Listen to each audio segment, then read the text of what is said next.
Welcome to the Non-Essential Podcast. I'm Steve Gibson. I'm Ben Matlock. And we're here. Yeah, we're all talked out. We did the show for an hour and then forgot to hit record, so you missed it. Welcome to the after party. Yay. Yay. If I had a party blower, I would fuck it up. You'll enjoy this. The other night, it might have been last night, it might have been too, I forget, but I had actually had a dream about us doing the show and doing it like live, but not like live in front of an audience per se. Like just some of my friends were around, and it was like the most awkward. And I guess we weren't broadcasting it live; we were just still recording it like we do. But just there was like live large audience.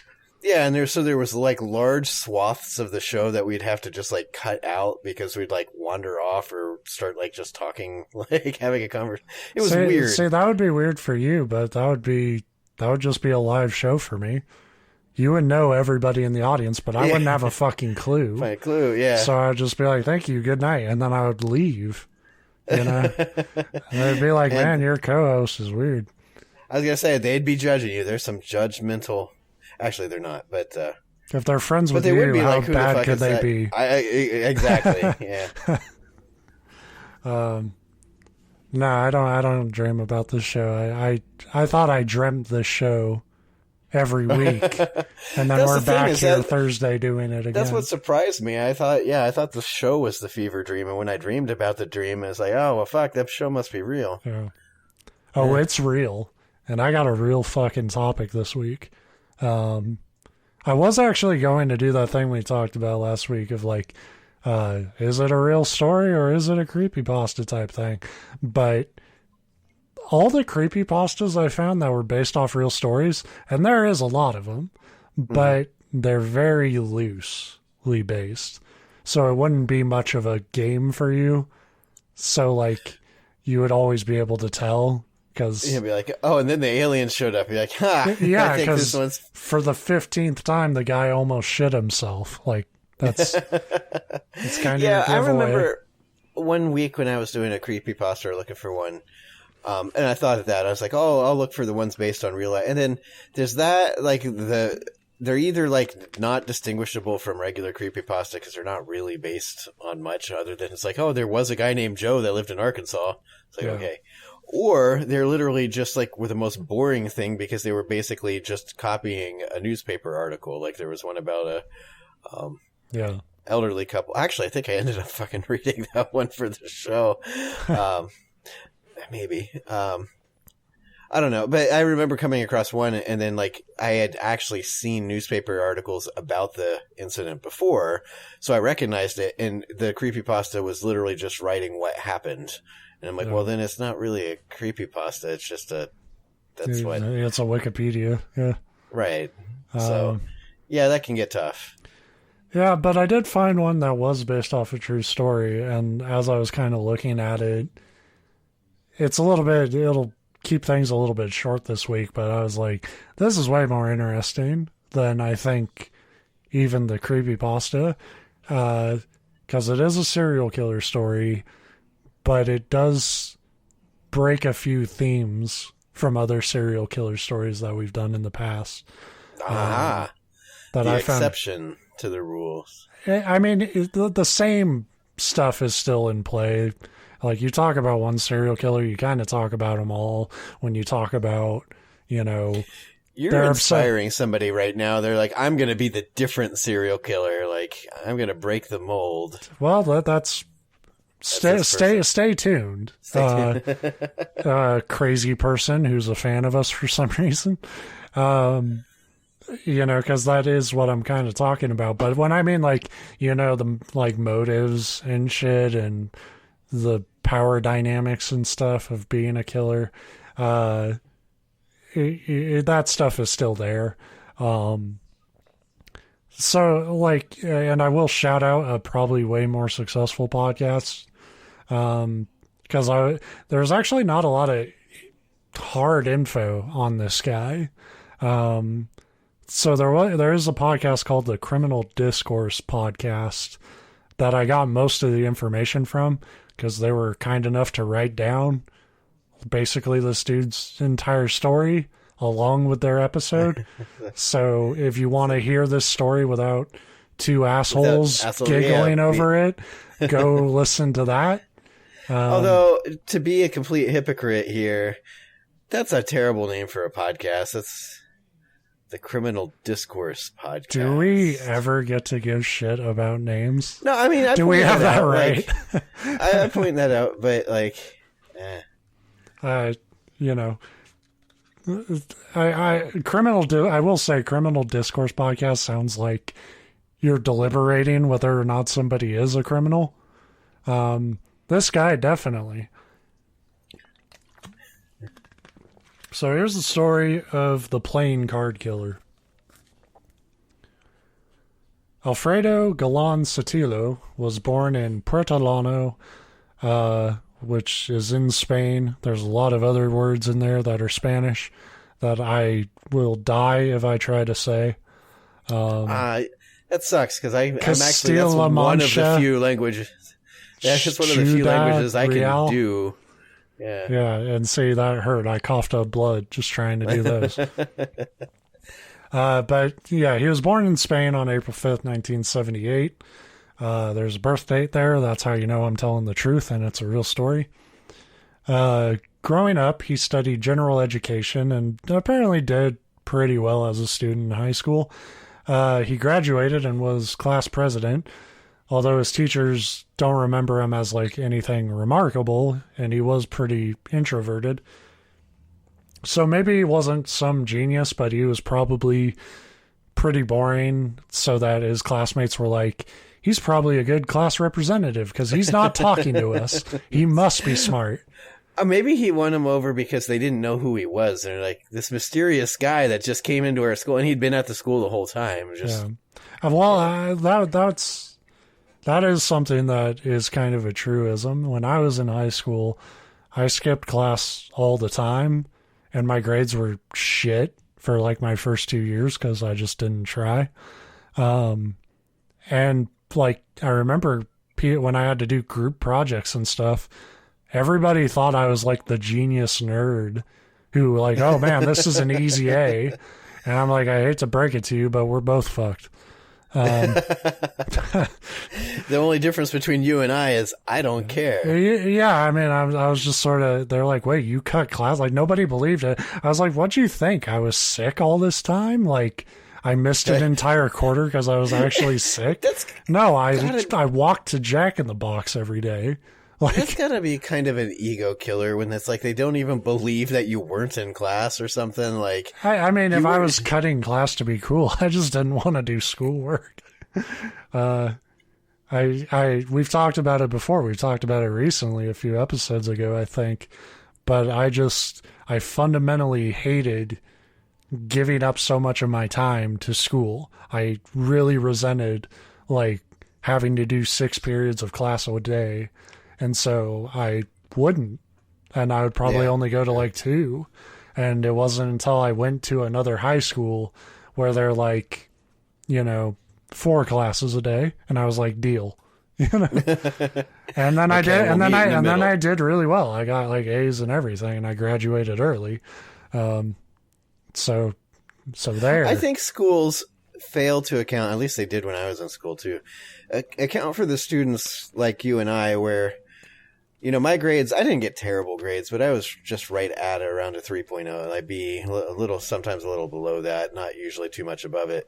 But it was all because like I wouldn't do the homework, but I would get A's on the tests. And my argument and the whole time was like, why the fuck should I do the homework if I clearly know the stuff already? Like, the homework was meant to reinforce the stuff. And it's like, if I'm getting A's on the test, that means I know the stuff. Like, I think more than the class time, I think that was the big thing is you had 6 classes every day and they all wanted to give you homework.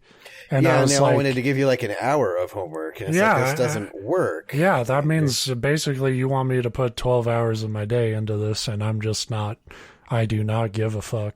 Yeah, like, and it's the dumbest time in someone's life to try to make them give that much of fuck about something that's pointless. Cause, right. Because you've got so many other things to do. I was learning about drinking. and being miserable. I was, listening to songs that made me angry and pissed. And then to have some fucking goofball tell me I have like geography homework. Fuck you. Like there's no way I'm doing that. So yeah. I don't need to know where Milwaukee is. I'm never leaving this country. You know what? I don't need to know where Milwaukee is. The plane will take me there if I need to go there. All right? So, yeah, I mean, I think you're like the importance of geography. A lot of it gets diminished as soon as they teach you how to read a map. I mean, geography is important, but it's like anything else where it's like how important it is to you is kind of based off your interests in life. And I'll be honest, I don't think I needed any fucking geography taught to me after, middle school. But I mean, if you like, I'm not the one to go to about this, because it's like, if I was in charge of the education system, it would, like I said, it would be at most 4 classes a day. And I would give people much cooler classes. And I would give people B's if they could tell me why the assignment was bullshit. Like, just like convince me that you know what we're talking about enough to discredit it, and I'll still say you passed. Like, I don't know if our friend Galan thought it like that, but that's what it brought to mind when I first read that part. In September of 1998, he joined the Army and became a corporal in the Parachute Regiment, participating in humanitarian missions in Bosnia, which I just imagine a bunch of idiots parachuting down, shouting, "We'll save you," and then landing but not doing anything. Like in the middle of a town that's just going about their day. Yeah, we're the parachuting regiment. And it's like, okay, well, I'm going to work. The one guy sitting there with a bird on his shoulder saying, "I thought I signed up for the parakeeting regiment." But apparently, like, Bosnia was actually, a pretty hectic time, and, they probably got into some shit. During the Prestige oil spill, which I'm going to just gloss over as if I know anything about it, but I've never heard about it until I read this. Apparently it was one of the worst environmental disasters that occurred. Big Oil did their job then, keeping it hush-hush. I mean, this was 98. Also, you were very young, yeah. I barely remember the BP oil spill, and I was cognizant of that. Galan got sent back to Spain to help in the cleaning efforts, so it was sort of like a all-hands-on-deck kind of, all the military has to come make good on this shit. But I'm a parachutist. What do you want me to do? Parachute into the oil. Tell me how deep it goes. Galan hated this, supposedly, because from what I gather and kind of reading about him, he joined the military because he kind of wanted to shoot people and do action movie shit. Galan's mental state started to spiral pretty quickly during this time. And he would argue with his superiors, and he stole a car. So he was sent to a military hospital in Madrid, where he was diagnosed with neuroses and anxiety. There was also probably a lot of heavy alcoholism involved, because even though he was on medication that wasn't compatible with it, he kept drinking. Which is, if you're already having like mental problems and you add alcohol to your medication, it's amazing how many more mental problems you can add to it. His behavior continued to crumble in the Army, and he was definitively discharged due to his mental issues in March of 2003. Around that time, I don't know if he got it before or during, when he kind of felt like he was getting discharged and he knew it was inevitable. But he got a job as a security guard at the Madrid Barajas airport that month. What nobody realized was just how far Galan's mind had already fallen by that time, because they had no idea that in January of 2003, he had already shot and killed a man for no reason. What went down... Not for no reason. He didn't want his military training to go to waste. He's like, yeah, I'm going to fucking shoot somebody. I signed up for this. But, well, I mean, you feel like military would train you for a lot of situations. There was no, like, tactical stuff. This guy's not a sniper, for sure. So the first man he killed, he traveled to an apartment building, not too far from where he lived. And he was dressed in heavy winter clothing that would not make him stand out, but kind of bundle you up and make you a little difficult to describe. And he shot Juan Francisco Ledesma, who was a janitor at that building.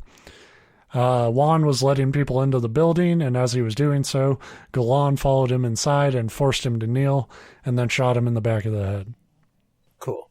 Yeah. Yeah, we didn't do our normal disclaimer, but these are shitty people who do shitty things. And if you don't want to hear about this shit, whoops. Yeah, erase the last 30 seconds of your memory, and we'll see you next week. Yeah, I appreciate it. With probably more shitty people doing shitty stuff. Yeah, more next week. We'll find the one you like. A few weeks later, 18-year-old Juan Carlos Martin was waiting for the bus after working overnight as a cleaner at the airport. Galan appeared, shot him at really close range, to the point where forensics was like, you could see every burn that's possible without the gun actually being pressed up against him. It was that close. And he ran off, and he left an Ace of Cups playing card by his body. An Ace of Cups it almost looks like a tarot card. And I was thinking like the solo cup, like she just left her like plastic cup playing card. Yeah, it could be that too. The beer pong playing card deck. The public, after hearing about this murder, it's the public. They immediately latched onto the playing card. Like, what the fuck? There's a serial killer. Even though this was the first card that was left at the scene.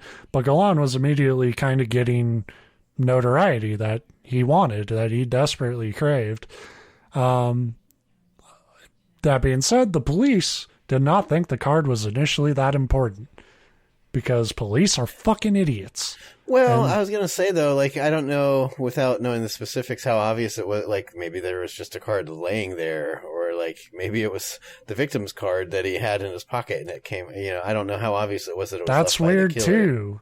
The point is, they thought it was a robbery, and every single one of them, I'm not saying it's definitive evidence, but even if the victim had the playing card, why do they have just one random playing card on them? Yeah, and that does make it weirder, too, if they're like, well, the robber left something and didn't take the wallet, and it's clearly a robbery. But if you don't think they're dumb now, you will. Okay. So that does have a commonality with most of our serial killer stories. Absolutely. And how? This is maybe the most dumb police serial killer story that we've ever had. You're getting my hopes up because we've had some really dumb ones. Not in terms of twists and turns, but just by the end of it, you'll be like, God, they're dumb. After this, Galan would then go to a bar not too far from his home, and he killed 18-year-old waiter Mikel Jimenez Sanchez and Juana Dolores Ucles. Again, these were close-range pistol shots. He also shot the bar owner, but she would actually survive her injuries. 3 cards were found at this scene, and the bullets could be traced back to the same gun that did the previous murders. But I'm sure the cards were just fucking coincidental, right? Because they still thought it was a robbery. Well, yeah. Just like one really bad robber with a fucking pack of playing cards that just splay everywhere whenever he shoots someone. He keeps dropping them. He's like, fuck. I'm not going back for those. Or maybe they thought it was Gambit from X-Men. Yeah, that would be funny. Like, as funny of a way you could die to a serial killer as ever, though, if he thought the cards would blow up and he was like, God damn it, and I had to pull a gun. Or he still did it, like he had that fantasy of being Gambit, so he'd throw the cards and go pew, and then shoot him. Bang, bang. The survivor at the bar twice identified a different suspect for the shootings. That dude happened to also be in the military and made multiple trips to Bosnia where he could have gotten a Tokarev pistol like Galan used, but he didn't. So this guy was just really like the least fucking lucky guy back from the military ever, because they were just like... I was hoping you were going to say, like, it turns out he murdered other people, but not these ones. I mean, maybe, you know, who knows what went down in Bosnia. As far as we know, though, he didn't kill anybody in Spain, but he got put in prison the second day of the murders, while Galan got to keep doing shit. In a suburb, Galan approached an Ecuadorian couple, Santiago Salas and Ana Castillo.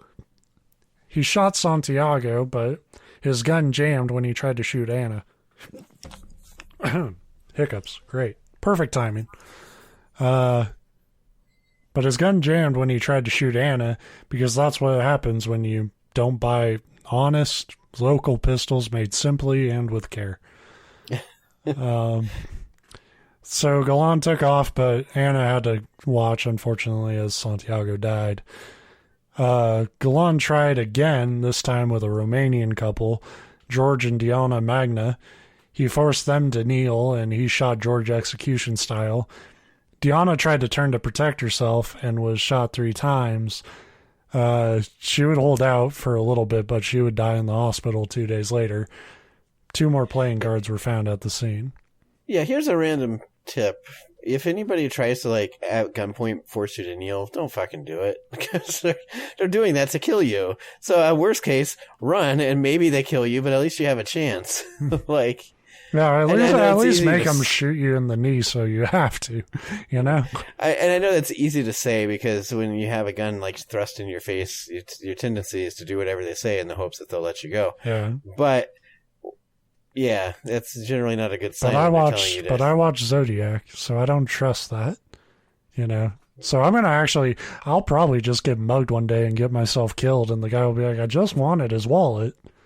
There's that chance, but more often than not, people, you know, they're not expecting you to not do what they say with the gun. So if you if you do run it usually throws them off, and a lot of times they just kind of freak out and they go their other way too.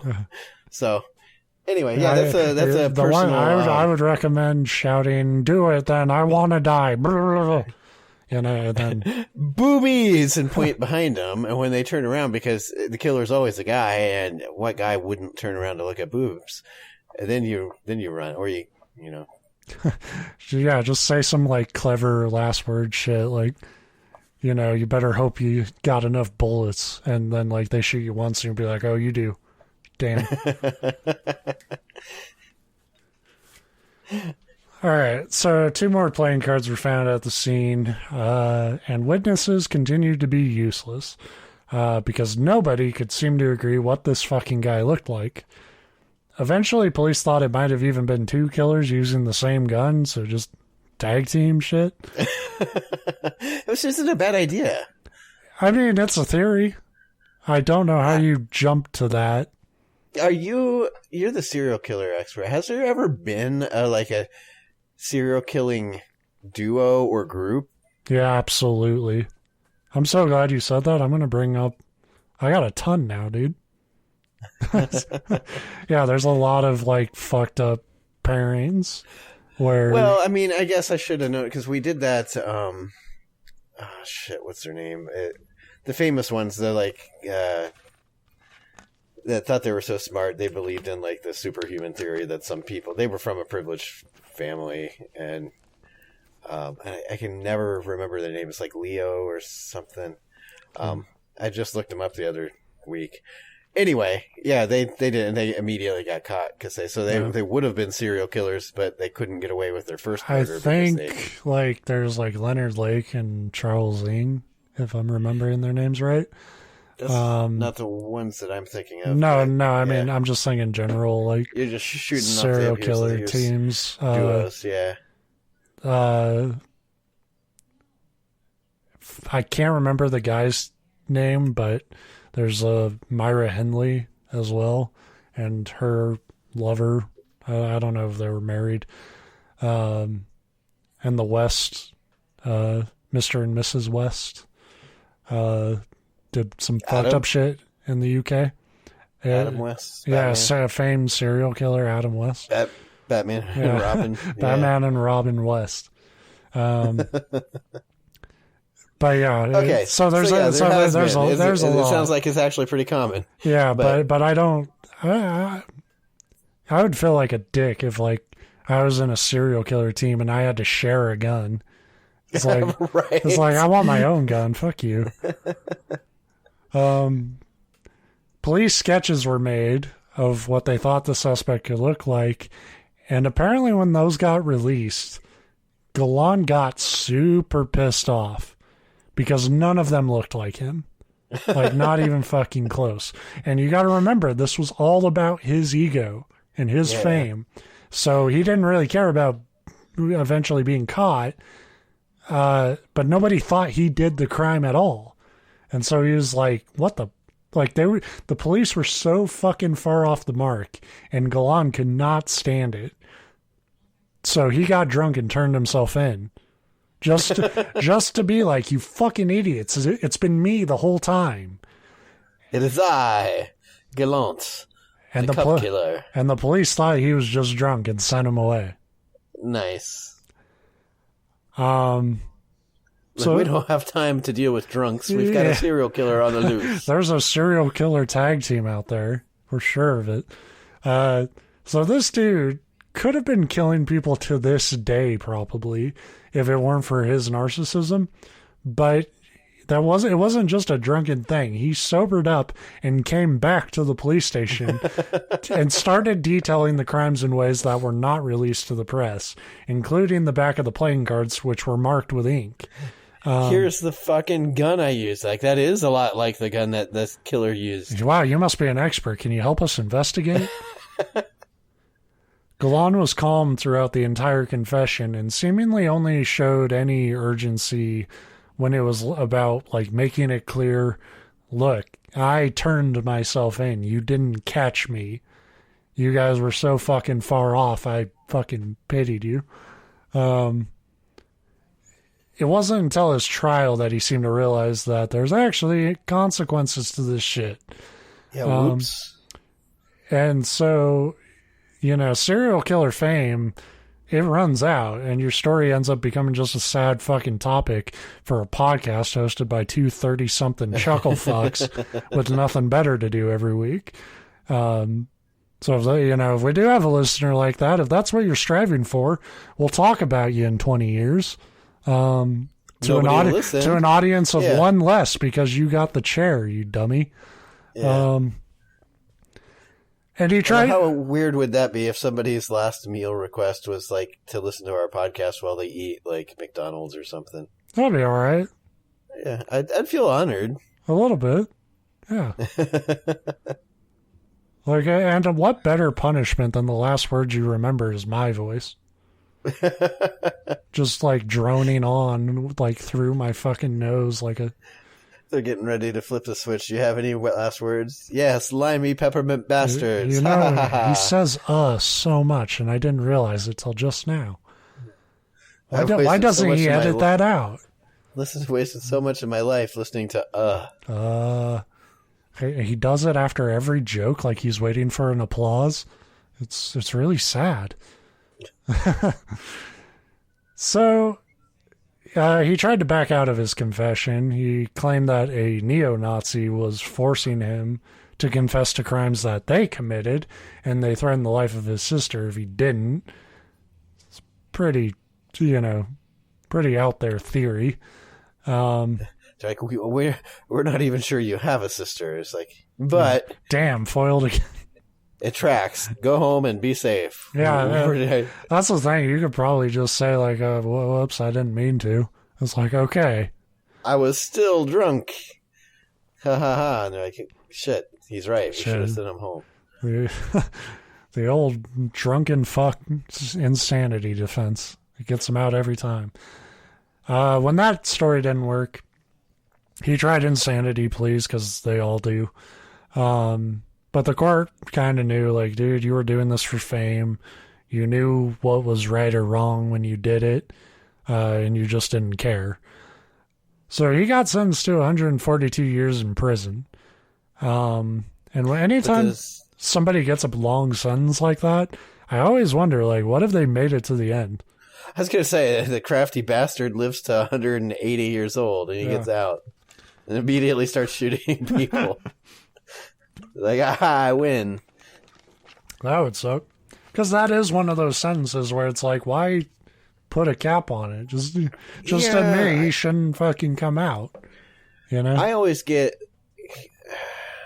nervous is the wrong word, but I always hate seeing sentences like that because I feel like whenever they put years on it, that leaves the door open for getting the sentence shortened. I forget the term for that, but like you're leaving room for be like, oh, good behavior. Or a lot of times, if you know anything, I don't know how it works in Spain. Here, it's not uncommon to not do your whole sentence because they'll be like, oh, well, you get out. You know, if you get sentenced to 15 years, you might do 6, and they'll say, oh, you're getting out on good behavior. And I know they can put stipulations on that, and there's the parole. Sometimes you have to go through parole hearings and whatever. Yeah, but that's what makes me nervous when I hear years instead of just like, I like when you have somebody that's really bad and you hear, we're giving you 13 life sentences. It's like, yeah, take that. So even if you do die and come back, we got more for you, bitch. Right. You know, if you're a vampire, you're fucked. Yeah, like the justice system here in the States is like, it's weird because I feel like everybody kind of has a shot at getting out on probation, but it's people with like drug problems and stuff that like they're almost sabotaged into violating parole and stuff and going back in. But then you hear about like sexual predators and shit who get out and like they get to stay out. Well, and that's what kills me too is when they're like, oh, you're a child molester. A lot of times not for child, but say you're a rapist, but you're going to let you out on good behavior because you haven't raped any women while you've been locked in jail away from women. It's like, yeah, they're good behaviors, not necessarily indicative of anything. I don't know. And we've talked about it. It gets very complicated because, because you want to believe like people can change and stuff, but there's also so many that times part you hear of the stories that they're like when they constitute like what the parole board or whatever buys as good behaviors, like, oh, they worked in the library and they helped other convicts like mend their clothes, and it's like, well, that's great, but that doesn't speak to whether or not they're like rehabilitated from well there's like the difference between like rehabilitated to rejoin society and institutionalized. Like, you know, not to go all Shawshank Redemption, but there are people out there who are totally compatible with a prison like structure, but the moment you put them out into the world, something flips and they can't function in that space. So that's a real thing. Our post-incarceration, like, I don't know if you can even call it a system, but just the way we deal with that, it's also set up for them to fail, especially like you said with the drug stuff, but even with the other types of offenders, because basically they're like, good job, you get out of jail. I mean, we took all your stuff. You may not have any friends or family left, but we're going to drive you to the center of town, and good luck. I mean, also homelessness is illegal, so it's such a long rabbit hole. But I feel like you can't talk about like the criminal justice system without talking about it, which is like, what's the origin of most crime? It's poverty.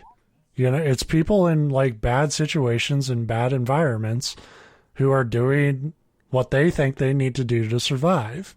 And that creates a criminal world, you know, and it's like, you know, you can jail them, but if you thrust them right back out into a shitty situation, you know, it's like... And now they're unhireable, so it's... Yeah, you've actually made it worse because now they can't even get a fucking gas station job. It's a shitty cycle, but at the same time, I'm also I'm aware of that other part of it where it's like you want to believe the best in people, but you also, we've done enough of these stories. We know some people are fucking They're evil just bad. and they shouldn't fucking come out. And it is very hard sometimes to tell the difference. And like you said, I don't know how it is in Spain. I assume it's probably something like you either get 142 years in prison or we run you over with a train. You know, so take your pick. Well, and I'm imagining what happens a lot, and again, and maybe not there, maybe because it's a lot of times what happens here when you see these like weird number of year sentences. It's because it's like, well, you get 13 years per victim because they're all separate charges. You know, if you murder 13 people, you don't get charged with one murder charge. You get charged with 13 murder charges, and so a lot of times the years are just whatever those penalties add up to. Yeah. Although, wouldn't it be nice if you were like the one victim in a string of victims that they're like, okay, each victim is 8 years in prison, but Ben, 2 years for his murder. Like, I'd be the one that they wouldn't wait as much. They'd be like, yeah, every other victim, we're going to 20 years per victim. I mean, Steve, yeah.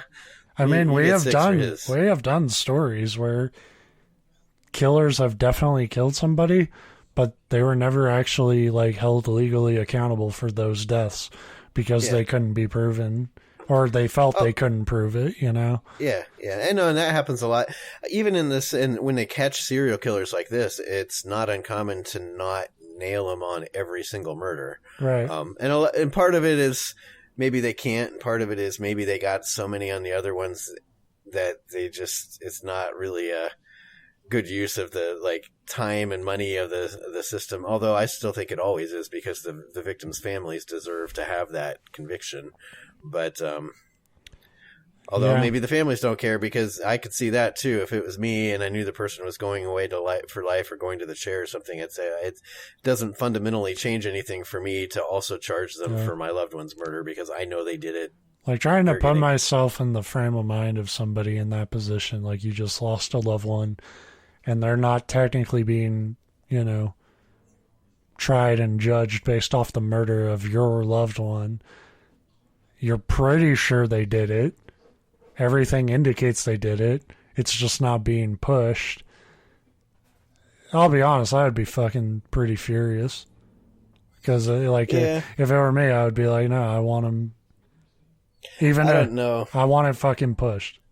Again, that happens. That does happen a lot where it's like guys have like their initial convictions, but they still have to keep appearing in court because you killed a lot of people. You're not done yet.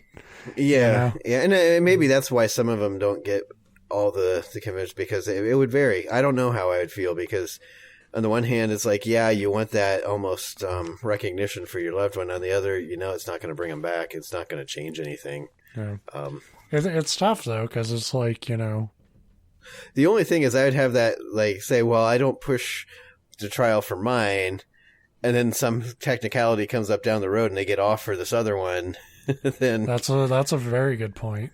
Because, like, yeah, and I'm just, you lose your loved one, a lot of people just shut down anyway. I imagine that's probably a motivating factor to get out of bed in the morning for a lot of those people. Just like, true too. It's just like, they're not coming back, but I have to make this right and make sure that what happened is acknowledged. See, and I think that's the problem, and I shouldn't say this on a recording because maybe it'll happen one day and it'll be used in my trial, but my motivating factor wouldn't be like like if it was one of my real close loved ones, like my daughter or my wife, it'd be like, I'll look for any opportunity I can get to kill the person that did it. Yeah. I understand. I understand what you're saying, but I have seen pictures of your daughter. She would kill anyone who came near her. I'm convinced. She got a hold of one of my. I was practicing my golf swing the other night, but we were. And she took a wedge to the back of your knee. Pretty much, yeah. She I put the club down because we were measuring for a swing set that we were going to put up for her. And I turned around and she's got the club, and one of her favorite things is hit Dad with whatever I had in my hand. And she didn't do it, but I had to be like, no, that's not because normally it's like a wiffle ball bat or something, and it's like, ha ha ha. That's a very scary moment. It's like, coming into a room and your kid found their way into the gun cabinet and they got it pointed right at you. It's like Pulp Fiction. You just left the bathroom and they're just staring at you with a fucking Tommy gun. Oh man, I've talked about that movie. I liked it a lot, but it's one of those. I saw it so long. I saw it at least 20 years after it came out, after it had its like cult, reputation, and everybody's like, it's the greatest movie. And so it was built up to something more by reputation than what I think it was. Like, I think it was a good movie, but I don't think it lived up to what. Well, you had also seen Tarantino movies before that, right? Well, that's too, and that was kind of wasn't that kind of his first in that formula of? I mean, it was his first, like, really, like, Reservoir Dogs is a little disjointed too, I guess. I'm trying to remember. I don't know if that was his second or third movie. I know, like, Jackie Brown's somewhere in there. But, like, if those are your first two Tarantino movies, which for a lot of people they are, myself included, you haven't seen really movies like that emphasize dialogue even more so than story structure. Yeah, yeah, and I had this conversation with my brother after watching it too, and that was the thing, is like after the fact, 20 years after the fact, you lose some of that, like, because it was very, not revolutionary, but it was something new, and kind of brilliant in that terms. And so when you see it after movies have taken it as an inspiration for so long, and he's done other movies, you kind of lose that, like, impressiveness. But it was a good movie. Don't get me wrong. I liked it. But I think it was just kind of special, and what separates it from other Tarantino movies for me is, like, there is the novelty of how they structure it and everything. But I think something that's kind of overlooked when people talk about it is early Tarantino movies, the characters are really shitty at what they do. And even later on, like, characters, it's not to say like characters don't have flaws in his later movies, but they're idealized flaws, their shortcomings are very, like,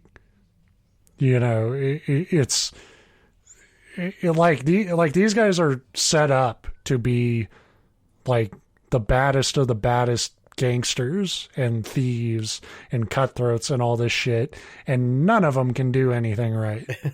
Well, and I think that's something worth appreciating with those movies. I get that they're, especially if you come into them later, they're not perfect, but they are fun. Well, and it's not even that, because I don't necessarily have anything to fault with the movie. But anyway, my whole point was going to be, it wasn't like, it's not my new favorite movie, but that death scene you were just talking about of Travolta's character was probably one of the most, like, hard-hitting death scenes for me, because it's that Tarantino thing where he's a bad guy. He's not a hero. Yeah. But you kind of like him. And just to go out all of a sudden, like, it's just they don't even really build it up. And he's the epitome of what I'm talking about, because he is not good at one fucking thing. They have to go get a briefcase and bring the guy back alive, and he shoots the guy in the face while driving accidentally. He goes to Bruce Willis's apartment to wait to kill him, has to take a shit, leaves his gun outside, comes back out, Bruce Willis has the gun, lights him up. He's a drug addict. He goes to Uma Thurman's house. He can't even be a good drug addict because he leaves his drugs in his coat pocket for her to snort and OD on. So he's bad at everything, and that's what makes him an amazing character. Yeah, almost likable, even though he's like a totally awful person. Because he's like if we all put on that suit and tried to go do that life. Bruce Willis is the almost, I don't want to say hero, but he's like maybe the least bad guy, because he's just, the boxer that got tied up in it, but he's not a criminal. but he's also one of the least likable characters. So he's kills. And just for it to happen so quick and so undignified too, to be walking out of the bathroom and just look up and get blown away. Yeah. So yeah, that was between that and the scenes in. I'm just going to ruin movies for all of you if you haven't seen it. But, nope, fuck that. We're not doing spoiler warnings on fucking Pulp Fiction. That's ridiculous. No, well, no, I was going to say on the other one, in Bruges. That one's still super old. Like, yeah. That's one of those I never knew how old it was because I just randomly came across it one night, and it was one of those movies that I could tell it's the kind that I might like that Tara would hate. Yeah. And it was one of the rare occasions that I was like in a position to watch a movie by myself. Mm-hmm. So I'm like, I'll check this out. And you get to the end, I'm like, that's one of the best movies I've ever seen. How have I not heard of it? Yeah, it was a pretty old movie when I first saw it, and it's been many years since I saw it. So, I think it was like early to mid early thousands. Yeah. Yeah. Yeah. But that's old. And it's definitely that kind of movie when it came out, you weren't going to get a lot of TV exposure. You know, it was one of those kind of niche movies. But it was a very good movie. I really liked it. I really like that director. Martin McDonough, I think is his name. Yeah, that sounds right. You were I'm horrible. I never know who directs anything, but I remember we had this conversation after I watched it. And I need to watch some of his other movies. Seven Psychopaths is really good. I have seen that. It's a little lighter, a little more easy watching. If you told me that Seven Psychopaths was Quentin Tarantino, though, I'd almost believe it because it's very kind of that formula. But then when you know the directors better than I do, they tell stories in a similar way. But yeah, and it's got that same cast of just like weird characters that each have their like idiosyncrasies. But yeah, I don't think it was him, but I think it was. Jeez, was it him? Martin McDonough. I'm looking it up now. He might have also done that 3 Billboards Outside Ebbing, Missouri movie. I haven't seen that. My parents saw it in absolutely theaters, fucking watch it.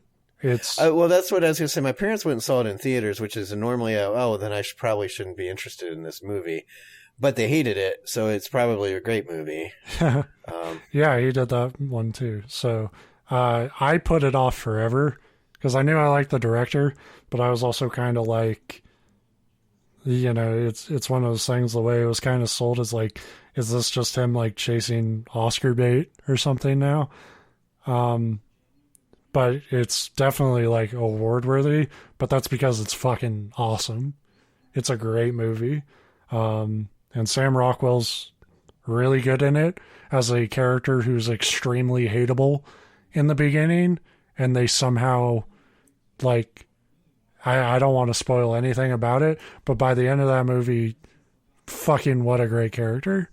And how they get him from A to B is the most jarring, like, holy shit. Like, that asshole got fucked up. And then you kind of like him. I was just looking at the description because he's only directed 5 movies and one of them's not out yet. And so I was looking at the description of it, and I just hit back. He does a lot of plays and stuff. Yeah. Well, the Banshees of Inisherin, I probably said that wrong, Inisherin. And it says, a pair of lifelong friends on a remote Irish island find themselves at an awkward time when one of them no longer wants to be friends. And then reading that description, it has Colin Farrell in it, and knowing what kind of movies he does, it's like, yeah, I'm interested, because that sounds like it's probably going to be weirdly like that. I love that like kind of dark humor, though. Yeah, it's not even necessarily humor. Like in Bruges, it's not a comedy, unless you mean from a drama standpoint. The drama use of the word comedy, I guess, but there's funny parts, but it's also just dark and like depressing. That's like, it's like how some people like to listen to sad music when they feel bad because it makes them feel better. It's like, I kind of like sad not like sad, like sappy movies, but like, yeah, well, I mean, and it doesn't really surprise me coming from him because he's a playwright, you know, and he does a lot more stage stuff. And I feel like if you're in that world, you have a better understanding of like I feel like stories, whether it's novels or movies or TV shows and stuff, they try really hard to keep everything in their genre and stuff, and they barely dip their toes in other waters. But the best stories, no matter what medium you're in, you don't look at comedy as a genre, you look at it as a tool to tell your story, so it's okay to make your characters funny in some moments if it's a funny situation. Like Breaking Bad, one of the most, like, if you just know the plot outline of Breaking Bad, it's fucked up, but there's a lot of funny shit in there. It's like, if you can like wrap your head around it, they're trying to steal a bunch of shit to make meth, and they're not good at it. So they're rolling a super heavy barrel out of a fucking garage somewhere, and they're like kicking it, trying to open it and shit, and they can't do it. Like, comedy it's is like important. Three Stooges in the middle of a serious like drama show. You need to be able to use all of that, and I think those movies, they do it to different extents. Some movies are meant to be funnier than others, but every movie he's done has something a little sad, a little dramatic, usually some action, and usually a fair bit of comedy, and it's all because the story is completely three-dimensional. And I think every great movie or play or novel is the same way. So that's the second half of our podcast, the movie retrospective show. I really like that director. Yeah. He did his first movie was a short film called Six Shooter, which I think is on YouTube, and I encourage everyone to watch it. Because it's got what's his name? Gleason. He's going to be in this one that's coming out at the end of this year too. Yeah. He was in that one as well. And it's just a great, it's totally up my alley because, it's just two dudes talking on a train until shit gets crazy. So definitely check that out if you haven't. So I think we can cut this episode in two and start a new podcast. We'll have the non-essential podcast, and then we'll have the film discourse podcast. From two guys who kind of watch films whenever they feel like. I watch maybe 2 movies a year that I haven't already seen. I watch a fair bit, but I don't like many of them. Yeah, see, that's the problem. That's the sad thing. Is like I watch like one Marvel movie a year, and I'm like, what the fuck? What are you people doing? Like, they're all the same. We would be the most boring like Marvel podcast then, because you would just I'd just be like, Spider-Man's pretty cool. Well, and that's the thing is, my thoughts on him, we've talked about that, is this like, I don't like him. I don't hate him. But I can't for the life of me figure out why some of them people consider awesome and some of them consider like, they're like, that's the most trashy piece of shit movie. Like, that director sucks. That director should be shot in the streets. I'm like, it's the exact same as the one that you love. Like, I see literally zero difference. Yeah, if you don't like them kind of the way I'm, there are exceptions. I like the Spider-Man ones, but that's more, I've just always been a Spider-Man fan. So I'm kind of drawn to that character, and I want to see what he's up to. Hey, what's up, Spidey? What's your life been like? What are you doing? Oh, Goblin, huh? That's fucked up.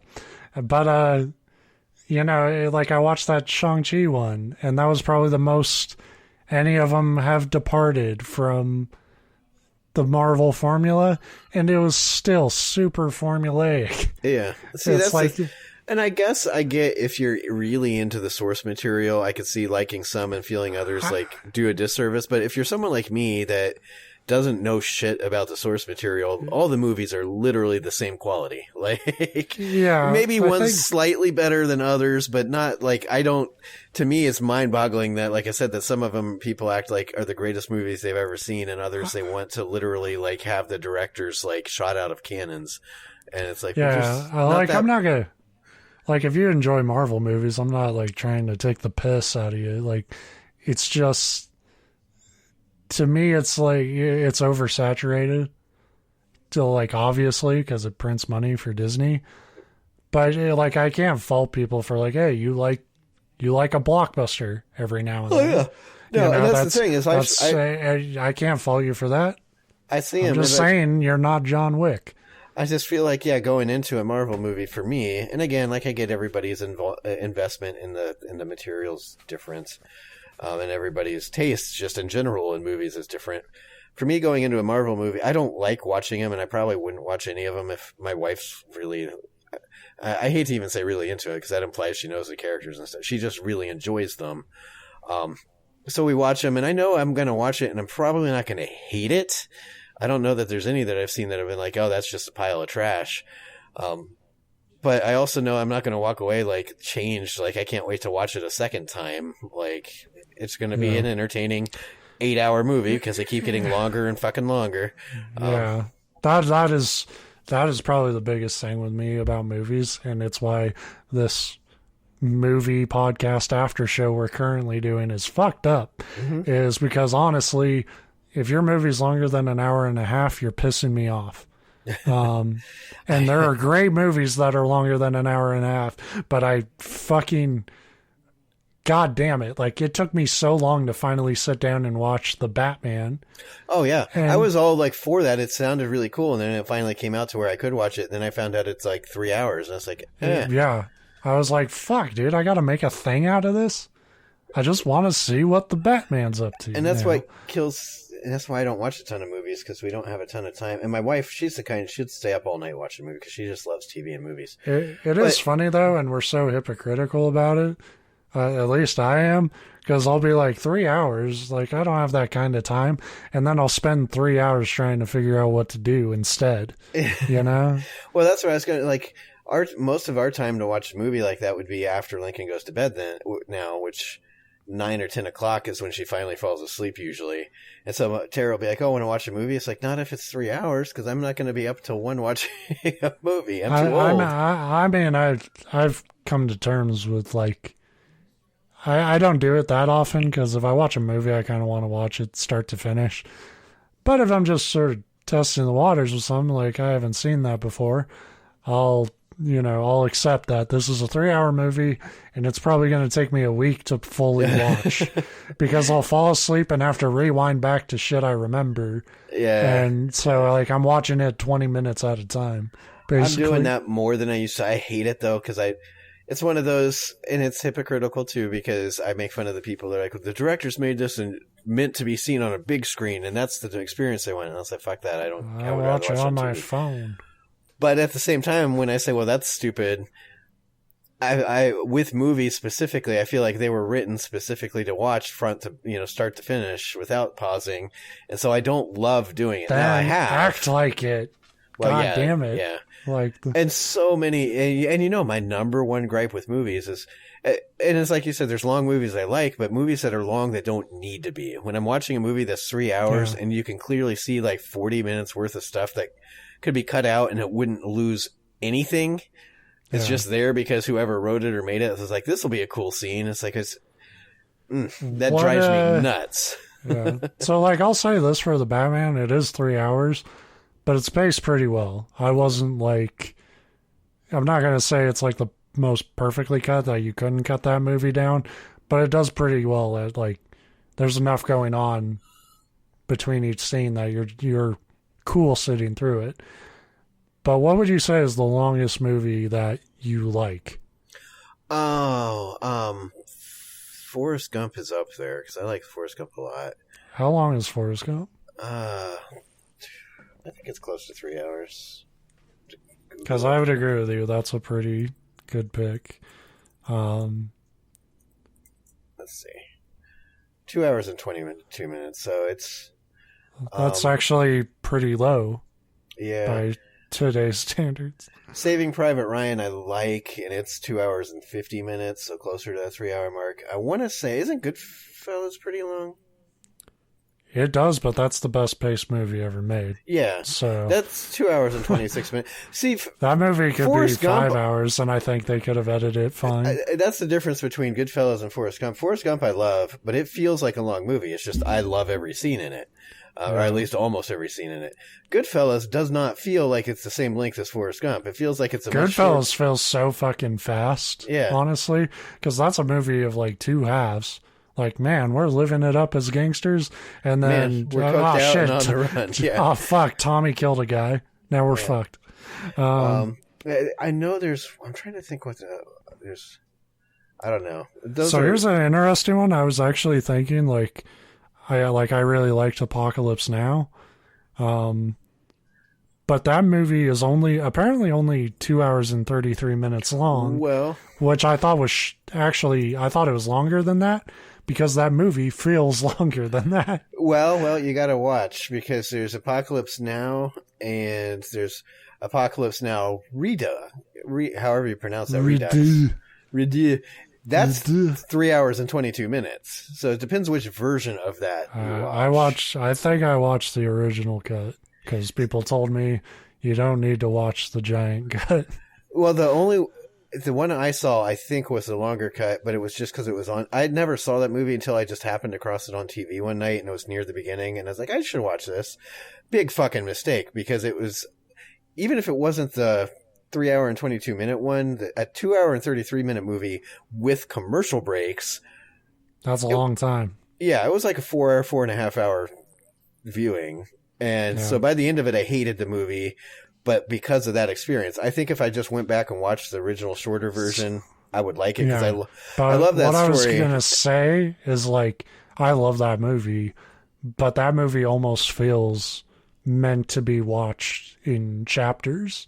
Like that, in another world, that could be like a mini series on HBO, you know? Yeah. Because it is very segmented. That's smart. Here, delete this part off the end. Just come up with your own ending, because I'm going to me and you should go to Netflix with our idea to serialize Apocalypse Now and make it a mini, like a 2 or 3 season. You should watch the documentary on making Apocalypse Now and realize that's a horrible idea, because making that shit sucked. Yeah.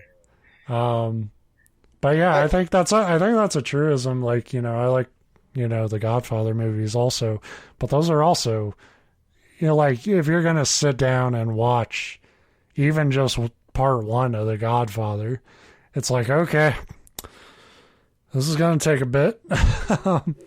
Yeah, that's why I've not actually. It's a bit of a gauntlet. Yeah. I mean, they're amazing, but it's different things. And that's the biggest mindfuck ever, is that you just reminded me that Goodfellas is just as long as all of these. Well, ish, yeah. I mean, it's within 7 minutes shorter than Apocalypse Now. Right.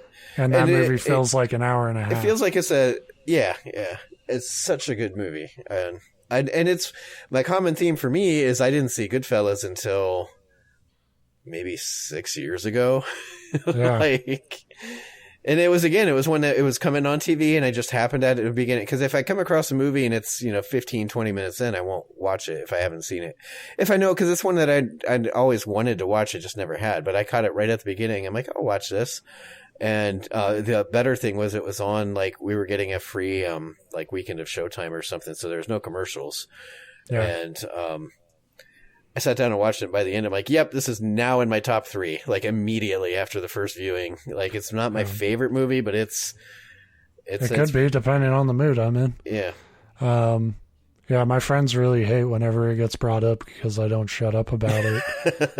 But 2 of them haven't seen it. And they're always like, yeah, we know you love Goodfellas. I'm like, you don't fucking know, because you haven't watched it, and you should if you haven't watched it. But if your friends are like mine, they're all assholes, because the more, well, the more you tell them, it's you need to watch it. It's so good. They'll watch it and just automatically hate it, because they'll do that thing where you go in. You're almost afraid to recommend shit to people. I mean. So, and not with my friends usually. I think Goodfellas is the only one where they're like, I don't want to see it. I don't care. Shut up about it.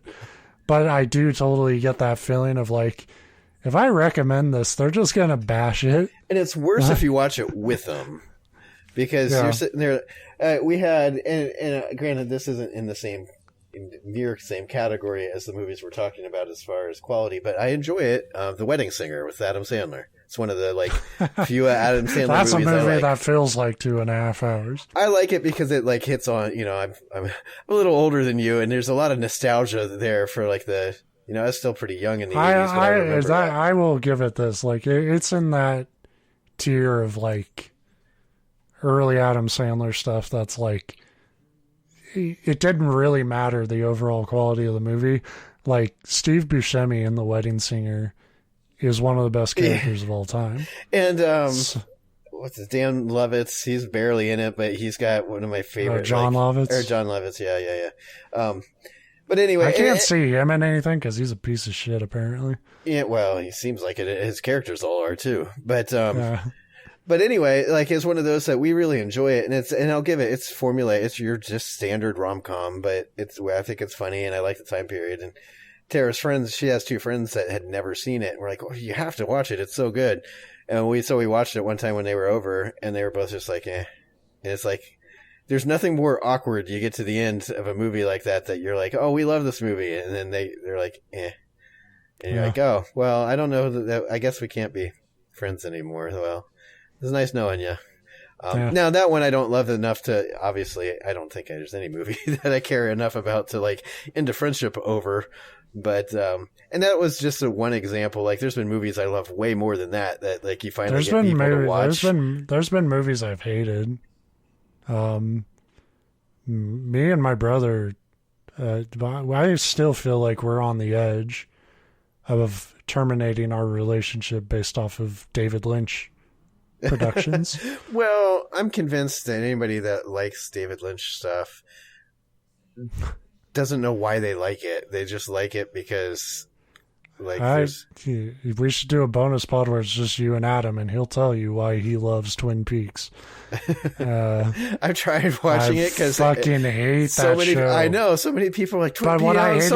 What I hated was more like him popping in to be like, how you liking it? And I'm like, I'm not. Why'd you trick me? You told me this was good. That's how I felt about the entire internet when I finally tried to watch it, because everybody's like, it's good and it's so weird. And I'm like, I like weird and good.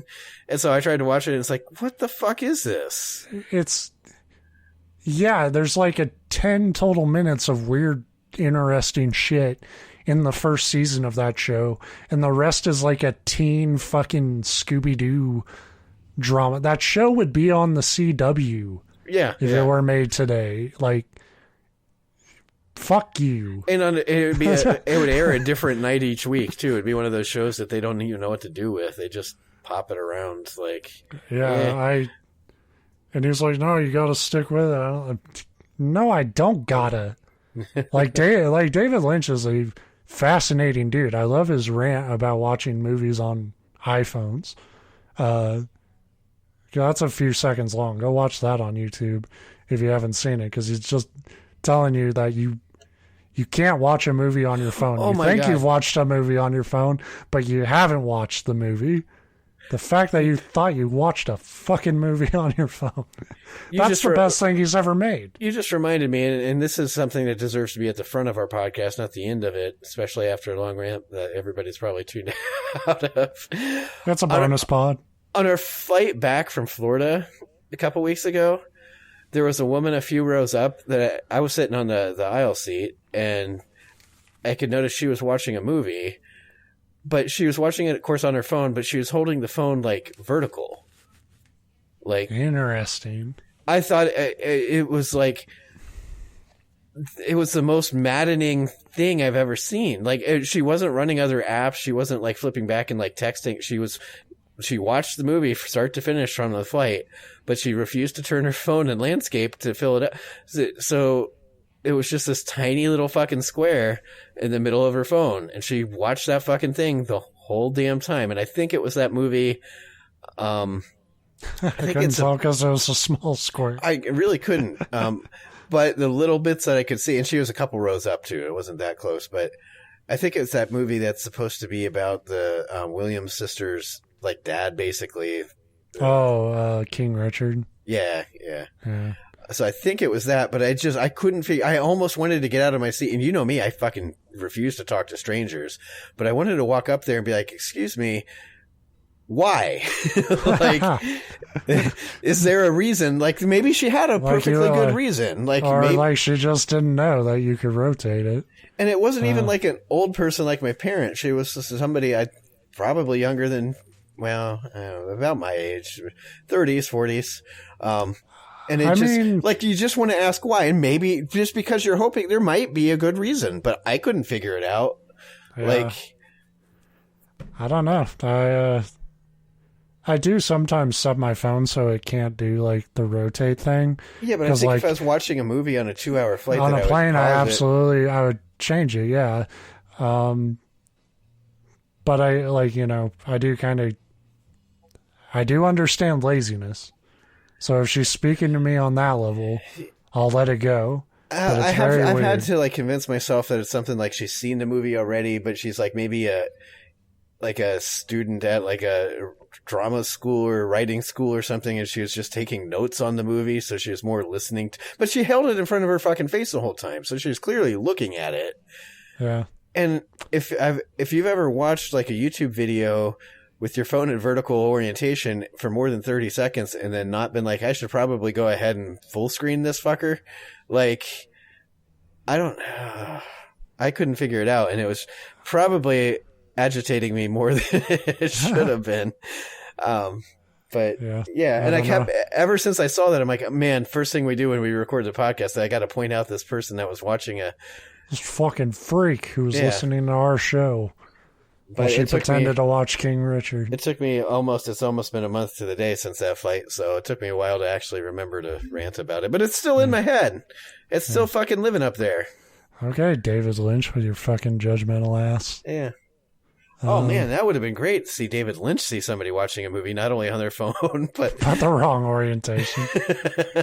He just starts swinging. He's like, it's just God fucking, damn it, just taking everybody out. Yeah. No one would survive. Yeah. So that's the movie bonus pod. Yeah. We've flapped our gums quite long enough. Thanks for listening. If you made it to the end, cool shit. We got nothing for you. See you next week. Bye. Bye. Goodbye.